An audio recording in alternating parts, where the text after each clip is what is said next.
Mas teve algum caso específico que o pastor tratou com uma legião e não com um espírito em específico, mas uma legião? O pastor já se deparou com isso? Já peguei várias. Eu peguei no monte uma vez uma menina. E essa menina, uma menina franzina, uma menina não era forte, uma menina de um porte médio, de altura. Mas essa menina, na hora da oração ali, no círculo em que a gente estava orando com os irmãos, manifestou nela um espírito. E quando esse espírito possuiu ela, jogou ela lá no meio do mato. Aí eu soltei da mão dos irmãos e fui orar por ela. Quando eu cheguei para orar por ela, percebi que não era um espírito apenas, era uma legião, pela manifestação que trazia.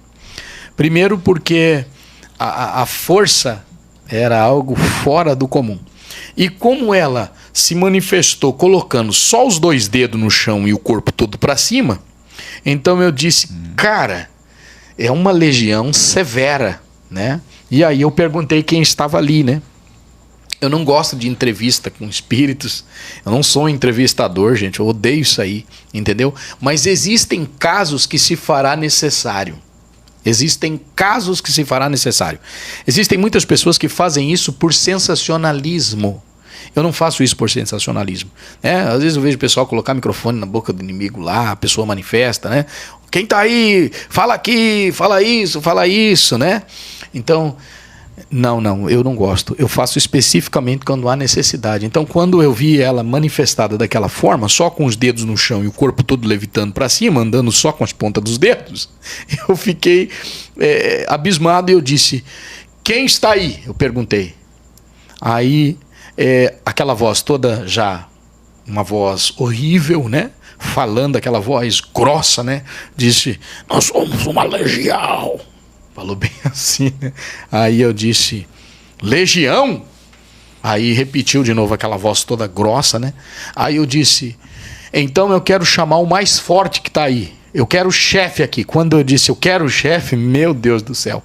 Aquela menina, ela rodava com o corpo todo flutuante assim, em volta daquele dedo dela assim. Ela ficava ali como se fosse um peão girando assim.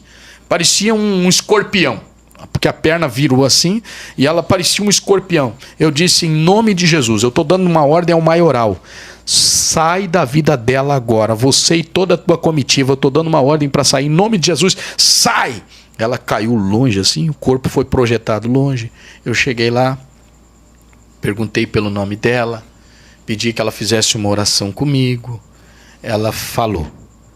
Quando eu pensei que ela já estava liberta, o espírito volta, pega ela de novo. E foi uma luta, mais ou menos uma meia hora, guerreando com aquela legião. Até que a legião deixou ela. E aí depois eu tive que dar sequência, fui acompanhá-la, entendeu? Para que ela não fosse mais vítima desse ataque dessa legião na vida dela. Meu Deus, que terrível, hein? Uma pergunta também recorrente.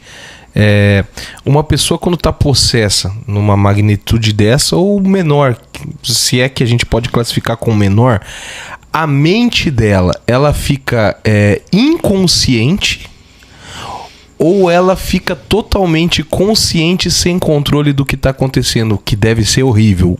Qual que é o processo de consciência de uma pessoa possessa por espíritos? Olha, essa é uma pergunta quase que difícil de se responder, porque eu já peguei os 3 casos. Eu já peguei gente manifesta que não teve consciência de absolutamente nada. Não soube de nada. Quando ela voltou, depois da libertação, depois do exorcismo ali, ela volta perguntando onde ela está, o que aconteceu. Já peguei casos da pessoa saber o que está acontecendo, mas não consegui controlar absolutamente nada. Não consegui. E já peguei casos da pessoa saber de fato o que estava acontecendo e dizer que não sabia o que fazer, como agir, que não sabia dar relatos, né, com precisão do que estava vivendo naquele momento.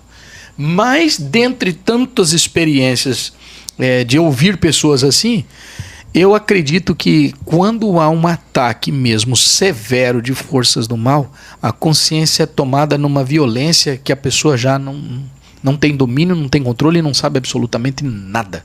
Nada. Você vê como que é sério a gente falar disso? Porque assim, ó, eu li, eu não sei se é tão recente, mas eu vi um tempo atrás uma notícia que aconteceu aqui no Brasil de uma... Eu vou falar mãe, né? Uma mãe que acabou decapitando o filho dela pequeno, se eu não me engano, de 8 anos. Era um garotinho. E até foi repercussão nos jornais e tal, que ele... Enfim, dos áudios que ele falava na hora e tal, que estava acontecendo. E diz que foi um ritual que ela estava fazendo. E por que eu tô tocando nesse assunto? Várias vezes a gente vê pessoas que cometeram atrocidades e quando vai dar entrevista fala que não sabe o que aconteceu. Lembra. Então assim, eu não tô fazendo apologia ou defendendo a mente assassina. Entendi. Mas assim, a gente pode afirmar que muitas coisas que acontecem nesse nível de atrocidade, ou até um pouco menor, é por influência de espíritos malignos na mente da pessoa. Exato. Até porque eu disse há pouco, né, na nossa fala aqui, de que quando a pessoa sofre com todas aquelas marcas ali no corpo, né, que a mão vai tomando aquela condição de entortar tudo, é porque já é um governo da mente, entende? Então, possivelmente, a pessoa não saiba mesmo absolutamente nada. Agora, claro, a gente abre um precedente para pensar também nesses outros casos que eu mensurei aqui, de pessoas dizerem que estava vendo a situação acontecer, mas não conseguia controlar, entende? E não conseguia vencer. Assim como eu já peguei casos assim. Eu peguei um caso de uma moça que ela não conseguia ser liberta. Por várias vezes ela caía, até que uma irmã me convidou para ir lá fazer o exorcismo junto com ela naquela época, né? Hoje eu não trabalho mais com exorcismo diretamente, eu não trabalho. Eu trabalho mais na área do aconselhamento, eu prefiro trabalhar processualmente do que viver fazendo exorcismo. Eu tenho pavor disso. Hoje eu consegui compreender que o trabalho da libertação, fazendo hoje o aconselhamento, a educação, o ensino, é uma arma fundamental e poderosa. Então eu peguei e cheguei nela, quando o espírito possuía ela, e eu chamava pelo nome dela, e ela possessa, ela conseguia me responder. Ela dizia assim: olha, eu não estou conseguindo, está me pegando, tá? Me ajuda, ela dizia, me ajuda. Aí eu... Olha, diz o seguinte, agora repete comigo essa frase. Você pode vencer ele na tua mente agora, ele está tentando dominar sua mente. Repete isso comigo. E eu ensinava ela, eu ia conduzindo ela na fala, né? Você vai falar isso. E ela começava a falar. Quando ela começava a falar, repetia aquelas frases que eu estava dizendo, de autoridade, de poder sobre a vida dela, o espírito ia perdendo força, entendendo? Era como se fosse um cabo de guerra, ia perdendo força. E trabalhando a mente dela, trabalhando, foi que nós conseguimos vencer. Aí foram 2 ou 3 exorcismos junto com ela, e que, para a honra e glória do Senhor, hoje ela e a família dela está toda na igreja liberta, né? Seguiu-se o acompanhamento depois, a posteriori, e hoje ela é um instrumento na mão de Deus. Que incrível.